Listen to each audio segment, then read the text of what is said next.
गुज़िश्ता जुम्मे को मैं फैसलाबाद गया था निकाह पढ़ाने के लिए, तो मोटरवे पे पहुँच के हमारे एक वहाँ पे हैं कारोबारी दोस्त हैं डॉक्टर साकिब साहब। मैंने उनको कॉल की, मैंने कहा डॉक्टर साहब मैं पहुँच रहा हूँ और आज रात को फैसलाबाद में निकाह पढ़ाना है, तो मेज़बान की तरफ से मुझे इजाज़त है, आप भी आइए। मैंने कहा ठीक है इंशाल्लाह आ जाते हैं। खैर वो आए, सलाम दुआ के बाद बिल्कुल साथ करीब बैठ गए बराबर वाले सोफ़े पे।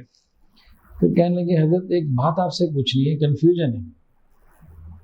तो पूछे क्या हो गया भाई, अचानक कौन सी कन्फ्यूजन आ गई? कि आपने यही कहा था ना कि आपने निकाह पढ़ाना है, बड़ा ना आराम से। मैंने कहा हाँ यही कहा था मैंने, निकाह पढ़ाना है। कहते तो बस अच्छा। मैंने कहा हुआ क्या? कहने लगे कि मैं ये समझा कि आप ये कह रहे हैं कि आपने निकाह पढ़वाना है, ये उन्होंने कहा। फिर अगला सवाल मैंने पूछा, मैंने कहा डॉक्टर साहब ये थोड़ी सी कन्फ्यूजन है, आप जो कह रहे थे थोड़ी सी, ये थोड़ी सी होती है, ये तो बिल्कुल मामला बदल गया।